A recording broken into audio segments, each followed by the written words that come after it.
आप ऐसा कैसे कर सकते हैं? इंसान हो या जानवर? अरे जानवर भी अपनों के साथ ऐसा सलूक नहीं करता। एक बात कान खोल के सुन लो वीरेंद्र सूर्यवंशी, अगर ये आरोप सच हुआ तो मैं खुद तुम्हें पुलिस के हवाले करूंगा। मैं खुद तुम्हें तुम्हारे किए की कड़ी से कड़ी सजा दिलवाऊंगा।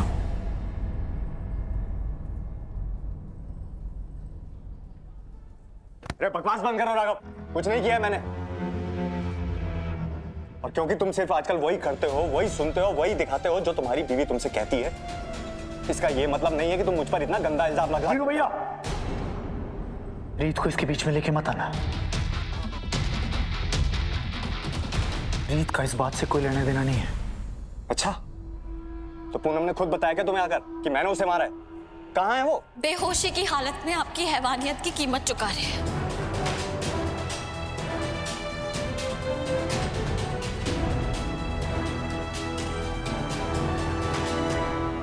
ये रीत जानबूझकर आप सबको मेरे खिलाफ भड़का रही है। तो आप खुद ही बता दीजिए ना वीरू भैया कि कैसे हुई पूनम भाभी की ये हालत। क्या उन्होंने खुद को चोट पहुंचाई है? आपकी हैवानियत के निशान उनके शरीर से चीख चीख के कह रहे हैं कि कितना जुल्म किया है आपने उनके ऊपर। बकवास बंद करो तुम अपनी। ना मैंने ये किया है और ना मुझे इसके बारे में कुछ पता है। अरे गिर गई होगी वो सीढ़ियों से। देखिए, ये हॉस्पिटल है, आप लोगों का घर नहीं। क्या हो रहा है यहाँ? अपने किए की सफाई दे रहे हैं। अरे और कितना झूठ बोलोगे आप। पूनम भाभी को बुरी तरह मारने पीटने के बाद मेरे सामने निकले थे आप रूम से। मैं वहीं खड़ी थी, मैंने अपनी आंखों से देखा है सब कुछ। उसके बाद भी आप कह रहे हो कि पूनम भाभी सीढ़ियों से गिर गई होगी। इंस्पेक्टर साहब, आप इसकी बातों पर विश्वास मत कीजिए। ये पहले से ही मेरे पीछे पड़ी हुई है। कोई ना कोई नया आरोप मेरे पर लगा देती है। कभी कहती है कि मैंने इसके भाई को नौकरी से निकलवाया, कभी कहती है मैंने अपनी बीवी को मारा। तो ठीक है, मेरी बीवी जिसके साथ मैंने 7 फेरे लिए हैं वही देगी मेरी बेगुनाही की गवाही।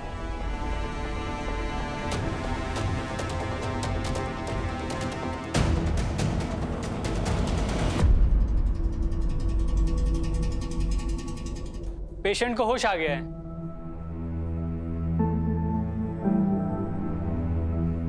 आप सब चलिए मेरे साथ और खुद पूनम के मुंह से सुन लीजिए कि क्या हुआ है उसे। आइए। 1 मिनट,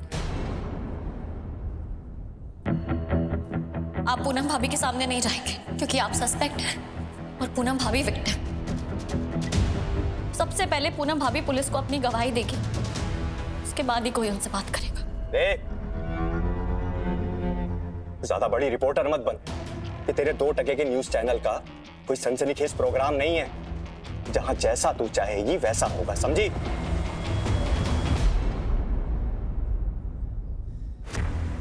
और ये एक इज्जतदार परिवार का आपसी मामला है।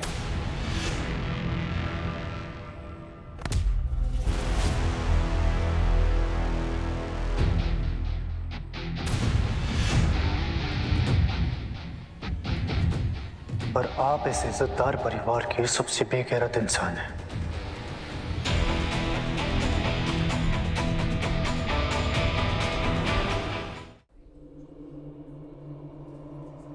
और अगर आप चाहते हैं आपकी और इस परिवार की इज्जत बनी रहे तो चुपचाप यहां खड़े रहिए, वरना जिस तरह से आपने रीत से बात की है ना, मुझे 2 मिनट नहीं लगेंगे आपको ये सिखाने में कि औरतों की इज्जत कैसे की जाती है।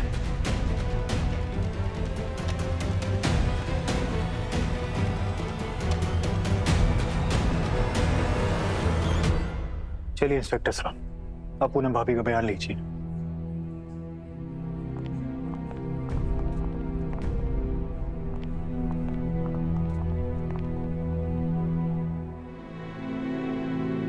हाँ हाँ,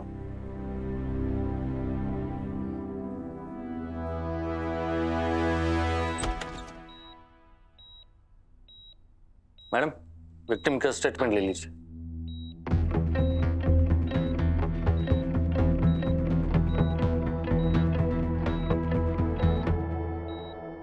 पूनम जी, आपके साथ जो कुछ भी हुआ आप बेझिझक हमें सब बता सकती हैं।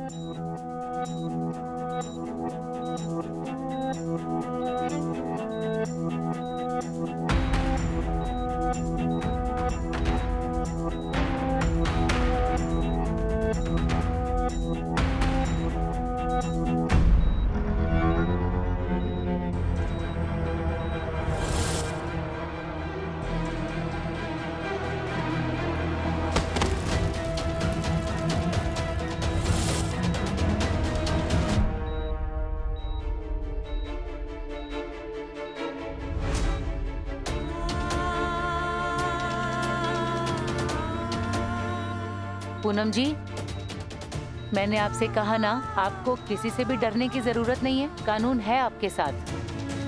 आप जो कुछ भी कहेंगी सच माना जाएगा।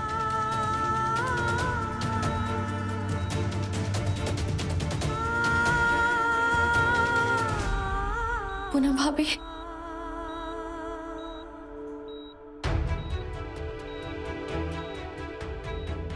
भाभी प्लीज बस एक बार हिम्मत दिखाइए।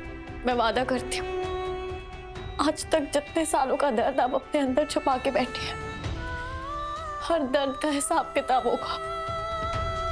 आपकी हर चोट पे मरहम लगेगा। बस आज नहीं डरना है आपको, प्लीज भाभी।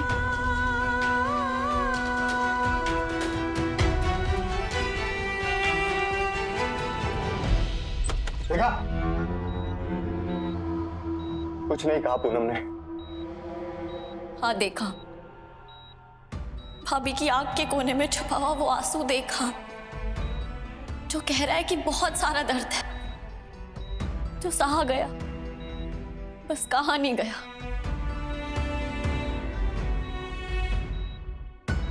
मैम, पूनम भाभी अभी तक सदमे से बाहर नहीं आई। मुझे नहीं लगता ये आज कुछ भी कहने की हालत में है।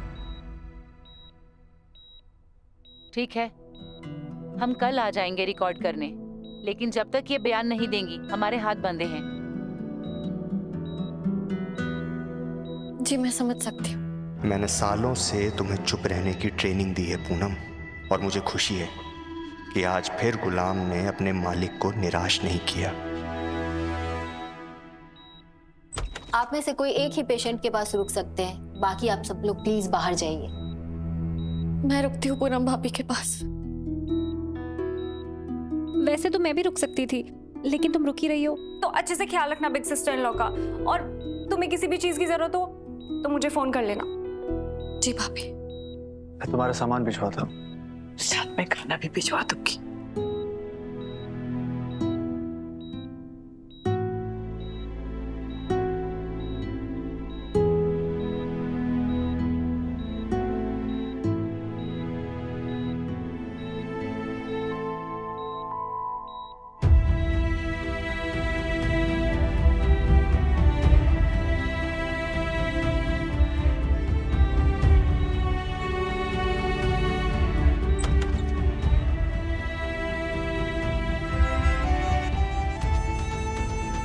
पूनम भाभी, मेरा वादा है आपसे, आपके मुजरिम को सजा जरूर दिलवाऊंगी।